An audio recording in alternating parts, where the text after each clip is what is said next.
جب سے یہ فاشسٹ حکومت آئی ہے، عمران خان یا پی ٹی آئی کے کسی بھی رہنما کی press conference P T V پر نہیں دکھائی جاتی، الٹا باقی چینلز کو بھی روکا جاتا ہے پیمرا کی طرف سے۔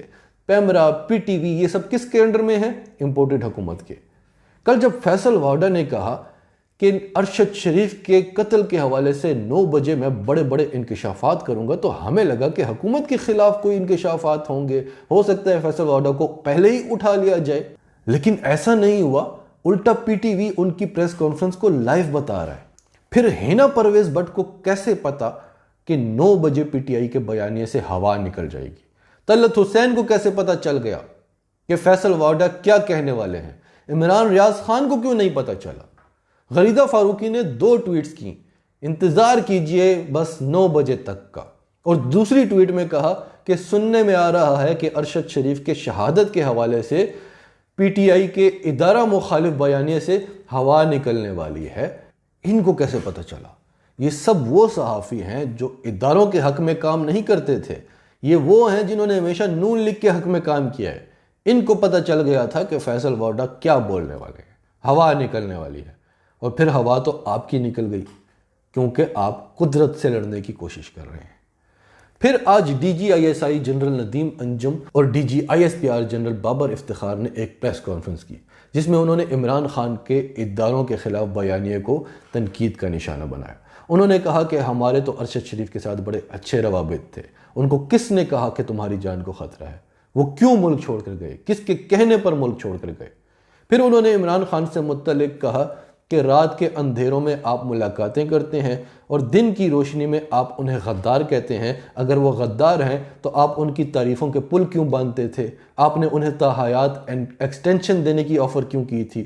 اور انہوں نے یہ بھی کہا کہ اگر حکومت ہمیں طلب کرے گی تو ہم جائیں گے، کیونکہ آئین کے تحت ہماری ذمہ داری ہے کہ ہم حکومت کے بلانے پر جائیں۔ آئین کا آرٹیکل شاید 24 یا 25 یہ کہتا ہے۔ انہوں نے کہا کہ کسی کو بغیر شواہد کے میر جعفر، میر صادق کہنا غلط ہے، اس کی جتنی بھی مذمت کی جائے کم ہے۔ نیوٹرل کہنا، جانور کہنا۔ انہوں نے کہا کہ ماضی میں ہم سے غلطیاں ہوئیں، لیکن تقریباً 1 سال پہلے ہم نے فوج کو سیاست سے دور رکھنے کا فیصلہ کر لیا تھا۔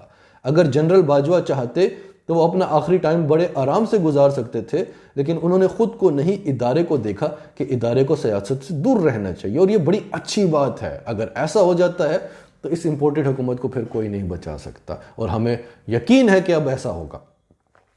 تو یہ سب باتیں انہوں نے کی، اور اس وقت یہ تنقید بھی ہو رہی ہے کہ ڈی جی آئی ایس آئی تو تصویر کھنچوانے کے بھی خلاف تھے، تو آج وہ میڈیا پر کیوں آئے؟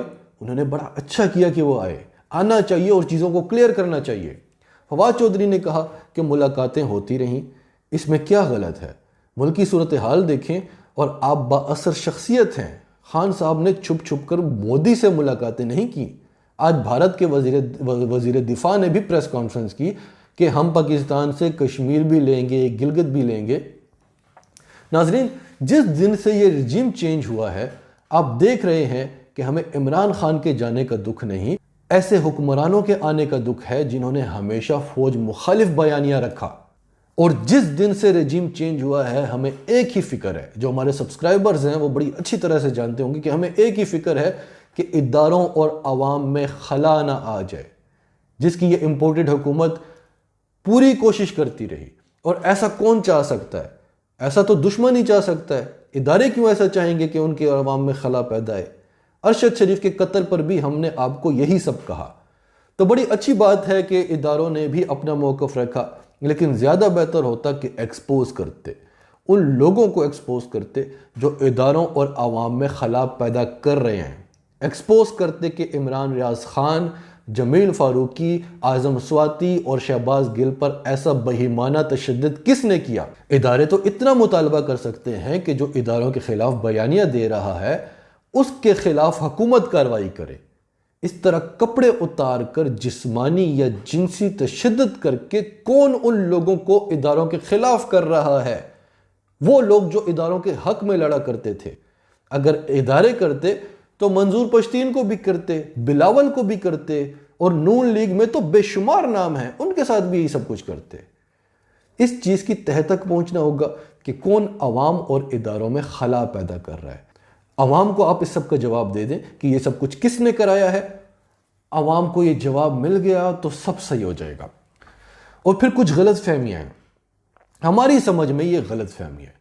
اداروں کا ماننا ہے کہ حکومت کو گرانا، نئے الیکشنز کا اعلان کرانا اداروں کا کام نہیں، حکومت کا کام ہے، لہٰذا اداروں سے ایسا مطالبہ کرنا غیر آئینی ہے۔ اور دوسرا، اگر لانگ مارچ کو روکنے کے لیے حکومت اداروں سے مدد مانگتی ہے تو اداروں کو آئین کے تحت حکومت کی بات ماننا پڑے گی۔ یہ بات بالکل صحیح ہے کہ آئین کے مطابق فوج کو حکومت کی کال پہ جانا ہوگا، لیکن جب حکومت ایک غیر آئینی کام کر رہی ہے، عوام کو اس کے احتجاج کے حق سے روک رہی ہے، تو عوام کو ان کا حق کون دلائے گا؟ اور جب بھی آپ عوام کو روکتے ہیں تو پھر انتشار ہوتا ہے، تو کون ہے جو انتشار پھیلانا چاہتا ہے اور اداروں اور عوام کو آمنے سامنے لانا چاہتا ہے؟ یہ دیکھنا بہت ضروری ہے۔ اور دوسری غلط فہمی کہہ لیں، کیونکہ یہ چیزیں کلیئر ہو سکتی ہیں، کہ اداروں کا ماننا ہے کہ عمران خان کا مطالبہ غلط ہے کہ ادارے حکومت گرانے میں یا الیکشنز کا اعلان کرانے میں انوالو ہوں، اور عمران خان کا کہنا ہے کہ یہ حکومت بنی ہی غیر آئینی طریقے سے، منڈیاں لگیں، بولیاں لگیں، سائفر کو چھوڑ دیں، سائفر کو سائڈ پہ رکھ لیں۔ عوام نے پی ٹی آئی کو ووٹ دیا، حکومت نون لیگ کی ہے، پی ٹی آئی کہہ رہی ہے کہ یہ غیر آئینی ہے۔ ابھی کچھ دیر پہلے شاہ محمود قریشی پریس کانفرنس کر رہے تھے، وہ یہی باتیں کر رہے تھے کہ ہم نے کوئی غیر آئینی کام نہ کیا ہے، نہ کریں گے، اور نہ ہی کوئی ایسا مطالبہ کیا اور نہ کریں گے۔ تو ہمیں لگتا ہے کہ بیٹھ کے بات ہو جائے، چیزیں کلیئر ہو جائیں، دشمن کو موقع نہ ملے یہ سب کچھ کروانے کا، تو بہت اچھا ہو جائے گا۔ اور یہ پتہ لگانا ضروری ہے کہ وہ جماعت جو اداروں کے حق میں لڑتی تھی، وہ یوتھ جو اداروں کے حق میں لڑتی تھی، ان کے ساتھ ایسا سلوک کون کر رہا ہے جس سے وہ اداروں کے خلاف ہو جائے۔ دیکھیں، آج ڈی جی آئی ایس آئی نے کہا کہ اگر وہ اتنے برے ہیں تو آپ ان کی تعریفوں کے پل کیوں باندھتے تھے؟ اور یہی بات ہم نے عمران ریاض سمیت کئی صحافیوں سے سنی، پی ٹی آئی والوں سے سنی، کہ اگر عمران خان اتنا برا تھا تو آپ ان کی تعریفوں کے پل کیوں باندھتے تھے؟ کیونکہ وہ ماضی تھا اور بڑا اچھا تھا، جس خوبصورتی سے یہ جوڑی کام کر رہی تھی پاکستان کے لیے بہت اچھا تھا، تعریف تو دونوں کی بنتی تھی۔ یہ چیز برداشت نہیں تھی کس کو؟ دشمن کو۔ تو یہ دیکھنا ہوگا کہ آپ کے درمیان خلا کس نے پیدا کی اور کیسے کی۔ وہ جو اداروں کے خلاف زہر اگلتے تھے آج اقتدار میں کیوں ہیں، اور آج بھی ان کے منہ سے کچھ نہ کچھ غلطی سے نکل ہی جاتا ہے۔ ابھی اسی ہفتے جو بلاول نے بات کی اور پھر معافی مانگ لی کہ میں نادم ہوں، لیکن جب وہ یہ بات کر رہا تھا تو اس کے چہرے پہ ایک عجیب سا اطمینان تھا، ایک عجیب سی خوشی تھی، جیسے وہ یہ سب کچھ کرنا چاہتے ہیں۔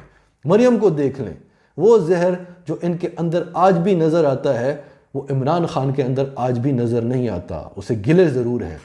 تو اس سب کو دیکھنا ہوگا کہ یہ سب کون کرا رہا ہے، کیونکہ یہ سب دشمن ملک چاہتے ہیں، اور ان کے لیے یہ سب یہاں پر کون کروا رہا ہے؟ کیونکہ ادارے ہیں تو پاکستان ہے۔ ناظرین، یہ بات تو کنفرم ہے کہ ادارے ہیں تو پاکستان ہے۔ اگر عوام اداروں کے ساتھ ہے تو ادارے مضبوط ہیں، اور پاکستان ہے تو ہم ہیں۔ یہ خلا جلد از جلد دور ہونی چاہیے۔